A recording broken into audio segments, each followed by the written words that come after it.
Hello, welcome back to Testimonial Tuesday. My name is Justin Meyer. I'm an attorney with Rosenthal Meyer. I'm also an ambassador with the East Orlando Chamber.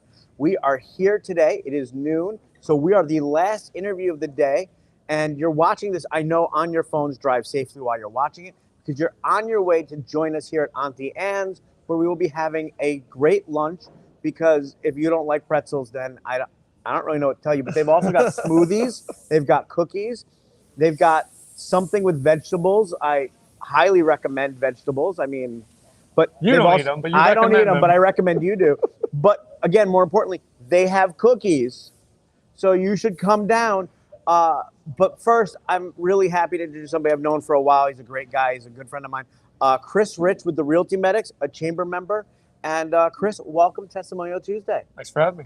Thanks for being here. So let's start real simple, easy question. Tell us a little about yourself and then about your company.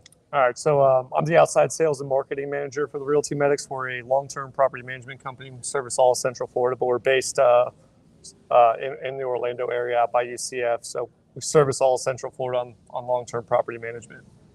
And when you say all of Central Florida, I know some people think that means Orlando and Kissimmee. Some people think that means everything from Tampa all the way to just north of Miami. So how do you define Central Florida? So pretty much coast to coast in Central Florida, about an hour and a half to 2 hour drive from Orlando, about an hour and a half actually. So as far as northwest is Ocala, as far northeast is Ormond, as far southeast is Palm Bay, through Sebring into the outskirts of Tampa. So short of going all the way on to like Clearwater Beach, St. Pete, if it's in that range, we can service it. Okay. And they're making a smoothie right behind us. I don't know if you can hear it, but somebody's getting a delicious drink. Should be me. It's going to be real interesting to talk over it. What sets the Realty Medics apart? Because look, there are a ton of property management companies out there. What makes you guys different? So, like you said, there's a lot of property management companies, but we're one of the largest in terms of doors locally anywhere. There are some institutional companies you may have seen, like Progress Residential. They're nationally owned. But we are based in Orlando. We started in Orlando back in Avalon in 2008. Our broker, Tommy, started the company. His partner, Ben, bought in 2013.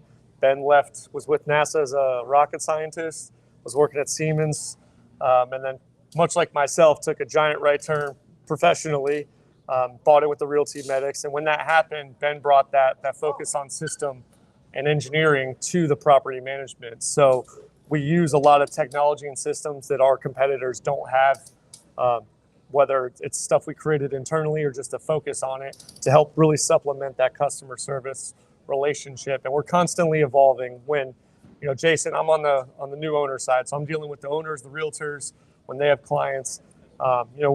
We're salesmen, but we're not. It's more of a conversation. You're with a management company, what pain points do you have?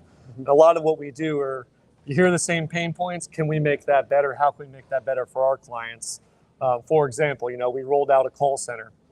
So started with 3 people answering the phone. Ben had this vision. He's like, if your phone isn't working, you need to call AT&T. Are you calling John Smith and waiting for a phone back? Or are you going through to a call center? Next person available is going to talk to you, right? So it started with 3 people. It evolved it's now up to 7 people. And our answer rate, if you were to call right now, the answer rate's 98 to 99% each month. So that's when we can provide a level of communication that none of our competitors can, because if most property management companies are portfolio based, so you may be doing every aspect of the management. If you're in my role right now doing this interview, if a client calls, you can't answer the phone, right? Right. So with us, if you call, I may be busy right now, but it can go through to the call center. You're going to get a human on the phone. So that level of communication for both our owners and our tenants is unparalleled. So that's one example. And then it's just sheer service area. We cover a wider area than pretty much every other management company based in Central Florida. So it gives us the ability for those owners most of our clients are out-of-state investors. Their portfolio may not be in immediate Orlando. Palm Bay, Ocala are 2 large investor-focused areas. We can service those same clients, so they can keep all the management with one company as opposed to having different management companies for their portfolio. I want to come back to something you said. It's if somebody calls you, if you're not available, it's going to the call center.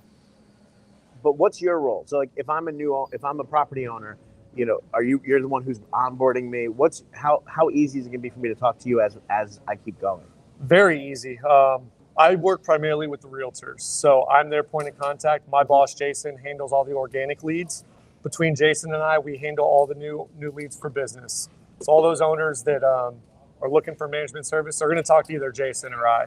But for me, all my clients, because of that relationship with the realtors referring them, I tell every client, if you ever have a problem, even though I'm not directly involved with the management, I'm always going to answer the phone. So save my number. So if you ever do have issues, and sometimes it's more out of the convenience and comfort. Thank you, Craig. Planet Smoothie, beautiful, delicious. And it's got fruit, so it's basically healthy. It's definitely healthy. But yeah, and I answer the phone after hours. A lot of companies work 9 to 5. Again, my previous career in law enforcement, I was on call for 24/7 for about 7 years. So if I have to answer a call, help a client out 7, 8 o'clock at night, it's nothing to me because I'm used to working those weird hours. So that's another area where, for me personally, I want to help out my clients, help out my realtor partners, make sure their clients are taken care of. And you're available not just to the clients, but you're going to be available to the realtors as well. Absolutely, any of my referral partners. So if the realtor has a question, hey, my client's looking at buying a house, what could they get for rent in? They're looking at 3 homes in, let's say, Palm Bay, right? What would they be able to get rent wise on one or on these 3 homes, or what are the options? Yeah, Which absolutely. Send me the addresses. I'll do a rental analysis. We don't charge that. I do that pretty regularly for my agents. That scenario you just gave me is a pretty common one. Yeah. More recently with those who are having trouble selling. But that way I can give them that information. And it's not, some of them, it's not an ideal rental situation, but losing a little bit of money each month is better than losing a lot of money on a sales side. So they may transition it to a rental for a little bit, a year, 2, 3 years before. And even knowing what the options are. I mean, It's one thing to say, could I rent this? It's another to have a rental analysis that says, this is what you can rent it for. This is, I'm assuming you go over what improvements you might want to make if you were going to make improvements before you rent it. 100%. So. And that's one area where I think I say we're salespeople, but we're not. It's a conversation. In our industry, a lot of times people in my role or Jason's role will tell them a number for rent because they want the business. And we're not that way. We're going to give you an honest estimate because at the end of the day, if we can't rent the house, we tell you a price that's not going to rent at, all we're doing is wasting your time, costing you money, wasting our time, our team's time. We don't charge anything out of pocket up front. So we're going to do that inspection. We're going to evaluate the property, make recommendations. We do all that up front with no expense to the owner. We don't get paid till we actually find tenants. So for us, if you want, most of my deals that I lose are because somebody else told them a much higher number. And I always fall back on, well, okay, they said it'll rent for X. I'm telling you less than X. Where are they pulling your data from? Because I'm looking at the comps, the rented properties, the vacant properties. And that's one area where a lot of landlords and even people, we call them accidental landlords, not the investor, but for whatever reason, they're going to have to rent out their house. They look at, the house down the street rented at $3,000. Well, no, the house was listed at $3,000. It didn't, just because it's listed, I can put my house up for $10,000. That doesn't mean that's the market. So having that conversation and trying to educate the owners, most of them, when you explain it that way, they're receptive. Sometimes they're not. And if that's the case, you're probably not a good fit for us anyway. So I like to, like I said, be as honest and truthful with our clients up front, set the expectation so that we both know what we're getting from the relationship. I mean, that's one thing, right? It's real easy for me to say, oh, I love your house. I can rent it for, I think you should rent it at, $5,000. If you go with me, that's what we'll list it at. But if it then rents for $2,500, what was the goal? That feels like more of a bait and switch kind of letdown. 100%, yeah. And I actually had one, a client, earlier, it was actually end of last year. She had a great call with me and then ended up going with another company. And I get it. They told her, $2,800. It was a condo in Daytona. I told her like 22 to 24, but they were underwater on the mortgage. The condo association had switched, so they couldn't allow short-term anymore, and it completely changed the numbers. And the other company offered them a way lower rate. 6 weeks go by, there's zero activity on the house, and she'd even paid to have it painted because that's what they recommended. Yeah. It didn't need to be painted, but because I saw the Airbnb listing. So she came to me and was like, hey, listen, I'm like, listen, they're cheaper. Just tell them to lower the price. She goes, I don't trust them now. Like, you told me something and they told me something else. I should have went with you in the first place. Kat spoke highly of you. And unfortunately they ended up having to, they dual listed it and they sold it. So they were able to get out of it. But those situations happen far more than they should. And it's just not fair to the client. I try and, the law enforcement side of me, just genuinely wanting to help people. I realize that each day that property is vacant, you're losing money. Yeah. So I want to be, hey, if you're not going to list where I think it can realistically rent, and even, sometimes we'll test a little higher than we recommend. We are conservative to some degree, given the market where it's at. But if you're $500-600 over, I can almost guarantee you it's not going to rent. Right. 100 or 200, it may. So we can test the market. Owners set the rental rate to start. And as long as you're willing to eventually test the market at our recommended range, we'll list it whatever price you want.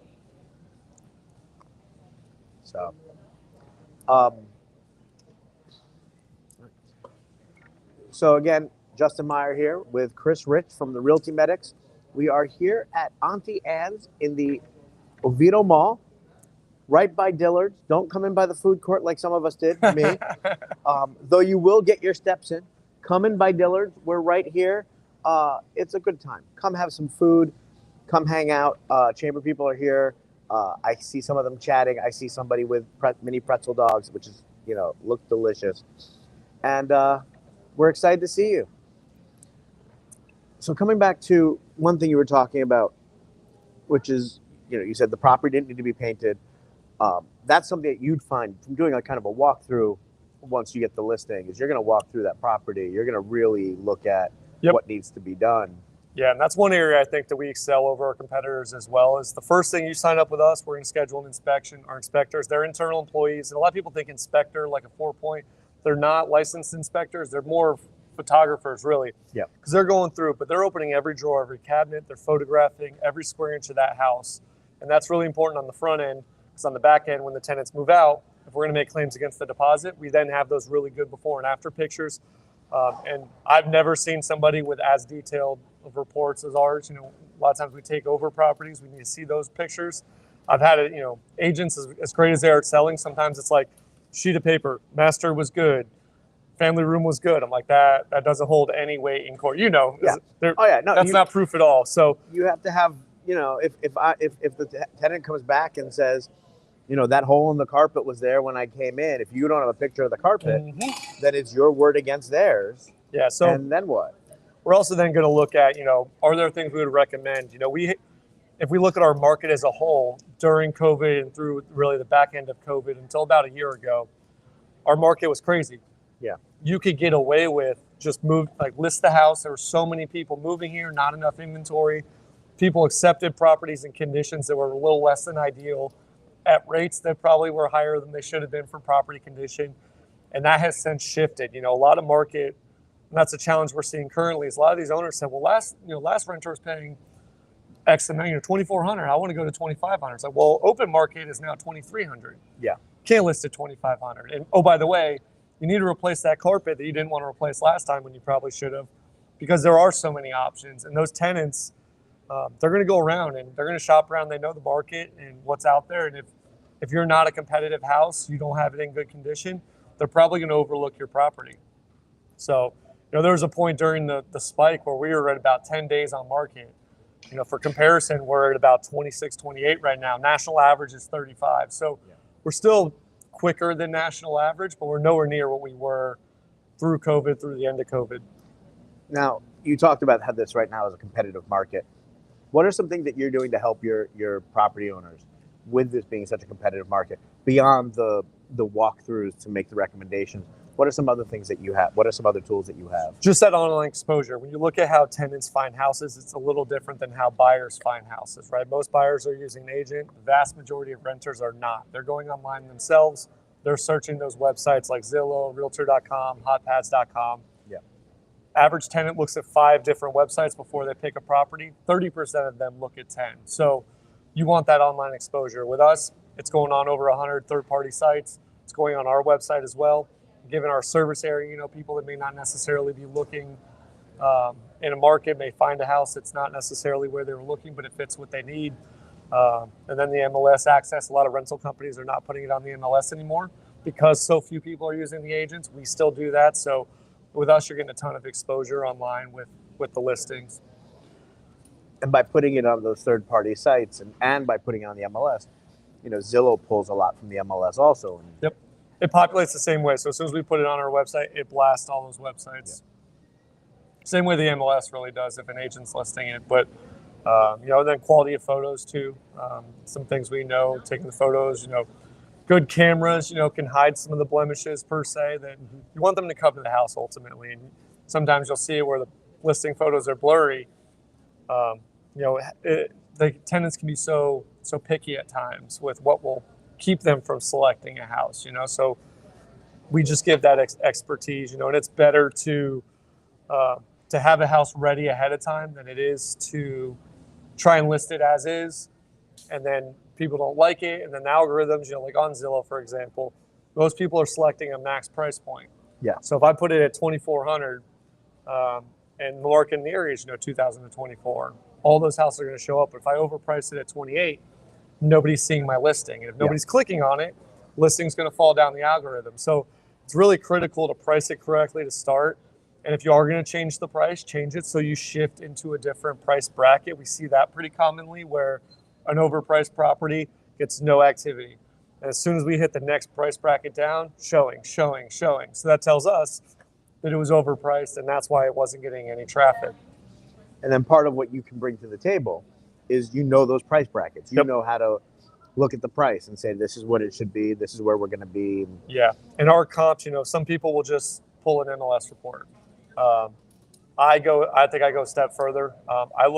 We use an AI software, we use a third-party software, none of which are great because a lot of them will incorporate vacant properties, which again, as we talked about, if no one's paid it yet, that's not the market. Right. So I'll go through and look at the individual properties, I'll look at the days on market, and I share that information with my clients. I feel like if I tell you, hey, market range is 22 to 2,400, but you really need, mortgage at 21, so you're really trying to maximize that number.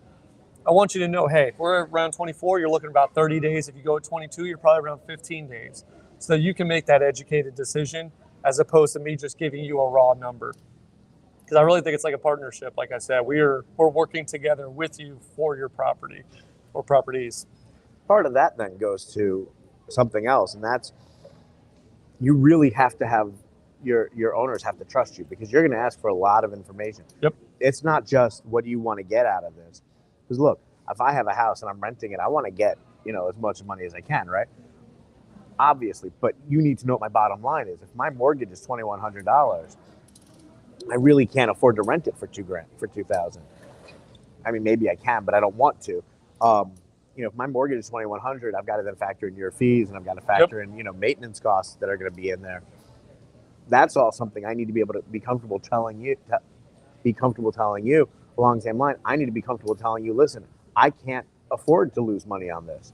Yeah. I have to rent it at 21. My mortgage is 21. I have to be at least breaking even on it. I don't have the reserves.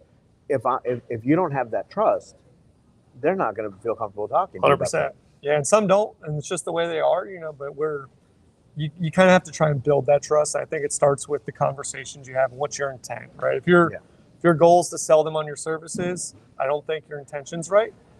Ultimately, you want to close the door, but for me, it's always a conversation, right? If you say, hey, Chris, I'm with this other management company, I'm looking to make a switch. My question is, I'm not going to sell you on us. I'm going to say, what challenges are you having? Right. Let me see if we're even a good fit for you. Because sometimes, hey, I'm with this other company that's pretty big, one of our competitors. I just don't like how they're set up in teams. I want one person. In that case, I'm like, hey, you know what? We're set up very similar to them. We actually know them. We operate very similarly.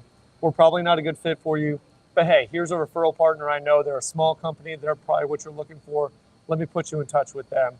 And that's one area. It's funny. There's a small company that I work with that we pass referrals to each other because we're given our size. Sometimes we can't help them just the way they want the property managed. Yeah. That I can help them, and then conversely, given our service area, there's times they get leads they can't service, so it comes to me. And it also helps to just have those referral partners local. Not to plug another chamber member, but Alex Wadoff, he and I have in the past had conversations about what's your market at? Because he focuses on Kissimmee. What are you seeing down here as opposed to what I'm seeing up in the Orlando market and all over Central Florida? Because that helps us know, is it something with just us market-wise, or is that really just the market in our area and the different aspects of our market? Right. And again, it goes to serving the client, right? To be able to say, hey, it's not just us, it's other PMs locally. If I need to put them in touch with some of those referral partners I have, we'll do that, Again, what's best for the client. Now, you'd mentioned briefly short-term rentals. Do you cover short-term rentals, or are you strictly a long-term company? We do long-term unfurnished. The reason we don't do furnished, it's a much smaller market than people realize. The one I did most recently was down in Lake Nona. I did a 3-mile radius from the house. It's pretty much Eagle Creek and around it. Yeah. There are 272 unfurnished long-term rentals. When that includes active listing, leased, or canceled expired listings in the last 90 days. Yeah. For comparison, there were only 15 furnished rentals. And more than half of those, about 2/3 of those were active or canceled. Because, furnished is hard, because if I'm moving into it, I don't know that I want furnished because I've got my own furniture. Exactly. And that's where most people don't think about it, because you're not going to pay $250, $300 a month for storage on top of your rental rate to put your stuff in storage. You really only see those situations if it's going to be like that short-term or mid-term, like, hey, your house is being built, you need a 4 or 6 month lease, then you'll put it in storage or leave it in the pod. But for people that want to settle down, your average tenant per Zillow stays 3 to 5 years in a rental. Okay. So they're not going to, unless the landlord is bad or the management company is bad or life change happens. For the most part, you typically see that. Well, what we see, our average tenant stays 35.4 months. So we're at almost 3 years. Yeah. Average tenant stay. And if it's shorter than that, a lot of times you can point to the owner and be like, and it's tough for us because we're a management company. At the end of the day, a lot of times the decisions are made by the owner. Yep. Within reason. Price changes, repair bids. A lot of people don't realize we're not using our vendors unless the owner wants us to. And they have the opportunity, if we bid it out, they're like, that seems higher. My guy can do it for cheaper. They have the opportunity to do that. Our contract does have some stipulations where if they don't address it in a reasonable amount of time, we can overrule the owner's desire. But ultimately, we try to do what's best for both parties within reason. A lot of times we get the bad rap when it's not even our fault, when it's the owner that's really responsible for the delay in the repair. So. All right. So Justin Meyer here with Rosenthal. I'm, again, attorney with Rosenthal Meyer. I'm an ambassador with the Chamber. We are here at Testimonial Tuesday. We are here at Auntie Anne's Pretzels in Oviedo Mall. It's a great time. Come on out. Come have some lunch. Some really great events coming up with the Chamber. Tomorrow night, Next Level Real Estate and Trades Network. It is the first time this event is happening. It's going to be at the Rock and Brews in Lee Vista. That's at 5 p.m. tomorrow. So if you're a night owl or I guess early evening owl, it's late for me. I'll be in bed by the time that's over, but you should come out. I'll be there. So far, 97 companies are registered. And if we get up to 100, I'm told there will be a cookie. Big cookie. Oh, that makes more cookie. sense. Yeah, no. I was envisioning like one Oreo for everybody to share. So the big cookie probably makes more sense. Yeah. Like a cookie pizza. Oh, see, that makes a lot more sense than the one Oreo they told me was going to be there. If you have a nonprofit, April 9th, the nonprofit workshop from 8 a.m. to 3 p.m. This is for nonprofit Chamber members. It's going to be a really great time. Highly recommend coming out. Chamber Luncheon is April 16th. Going to be at Bonefish Grill talking about fentanyl and how to prevent it, not how to make it and sell it. This is not a how-to workshop. This is really more of a how to stop it kind of thing. And I don't want people to get confused. And if you're a new Chamber member, April 8th, come to the new member orientation breakfast at launch. There is breakfast. There will be food. They're going to feed you. It's a great time. And some of the best speakers at the Chamber will be there, such as me and maybe some other people. I don't know. But I'll be there, and nobody else really matters, is my opinion. But it's a great time. It's a great way for you to learn how you can get more involved in the Chamber, including, if you're a Chamber member, how you can be doing this, how you can be here on a future Testimonial Tuesday, getting interviewed, promoting your business with me or with one of our other ambassadors or with Andrew Cole. It's a great way for you to get some exposure. We'll be talking about how you can do it. Chris, you've been a Chamber member for a while now. Tell me, what's your favorite part about the chamber? Why is it the ambassadors, and why am I your favorite one? It's airtime, but just kidding. Airtime's nobody's favorite ambassador. It's just good. There's a lot of exposure. You know, some of the other chambers are more, if you're there in the chamber, you're not. And I feel like EOCC, even though we are members, you're very welcoming and open to people who are not chamber members at your events, because you want to them join the chamber. The business connections. If Amy Robles, a fantastic person connection.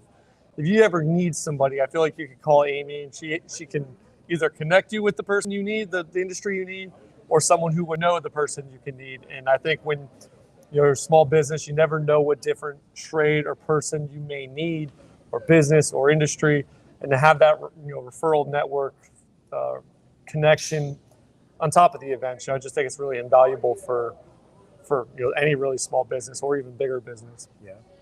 Well, we're glad to have you. I want to come back to a question that was asked a little earlier, as we're coming on the tail end of this. Give me what's a recent success story that you feel comfortable sharing? I mean, I know you deal with some confidential information, but tell us about a recent success you've had. So this started about a year ago. I had an owner who lived in Holland. He was shopping around different management companies. His realtor gave him my name. We jumped on a Zoom call, me and his wife. We did a follow-up call afterwards, and we talked about a lot of things. We talked about prepping the house, the market, and he wanted to, there was no real good comps for his house. It was pool house in Castleberry, but he was pulling some Maitland comps. And so I'm like, hey, if you really prep the house, we can try for $2,800. There's a chance we can get it. We'll list it there. So he flew in for a week, brought a couple handyman with him that he hired, and he went all out. And he's like, hey, Chris, can you come see the house and walk with me? Which normally we don't need to do ahead of time, but he really wanted to just go through the punch list. And we walked through the house, and he just pointed out all the things I would have said. Fast forward, property gets listed. Not that long later, he calls me, says, hey, man, did you hear the good news? And I'm not directly involved with the leasing. I was like, no, what's up? He goes, we got it rented. $27.75 in 3 days. It was only on the market 3 days. Fast forward a year later, he left us a good review. Very great review, just talking about me and the interaction, how he felt like a partnership. And that's what I strive for with my clients, is especially with the agents. If you put them in touch with me, I'm going to make sure they're taken care of 100% from start to finish. Even though I don't do the management, I am their resource. I'm their point of contact if they need it. And we always strive for good reviews, right? And so just having that good referral network, being a good contact for my partners, and just taking care of their clients. So speaking of which, I'll plug our referral program for the realtors. Okay. Any realtor that refers us a property, if they sign up for full service management, it's a $1,000 referral. Mm-hmm. And they keep the cash, they keep the client. So when that client decides to sell and end management, I'm going to notify them. I get notified of every property that ends management. I'm going to look in. If it's one of my clients, my realtor partners, I'm going to call them and let them know, hey, John Smith isn't with us anymore. That way they step back in. We're also running a promotion right now. If you mention this video, we'll give you first 3 months of management for free. Most important question I'm going to ask you today. How do people get in touch with you? So realtymedics.com is our website. My email directly is chris@therealtymedics, or you can call me. My number is 941-224-5143. That's my cell. It'll come right to me. And it's chris@therealtymedics.com? Yep, correct. But the website is Realty Medics. Therealtymedics.com, yep. Okay, the website is therealtymedics.com, and it's chris@therealtymedics.com. Absolutely, you should be reaching out to him if you've got property needs. Mention this video, and as he said, you'll get 3 months free rent. Is that for realtors if they bring their clients also? That's for any property owner. Yep. Even if the realtor brings them on, still 3 months free. That's a great deal too. Yeah. Great guy. So glad you were able to join us. Thanks so much. He's going to be here. I'm going to be here. Come on quick because I'm hungry. It's lunchtime. They'll all tell you I'm really just food motivated, like a dog. I will be eating in about 2 seconds. So come on down. Thanks so much for joining us. Thanks for having me. Great getting to talk to you, and hope you can't wait to see you at the next couple of events. Take care, guys. Thanks.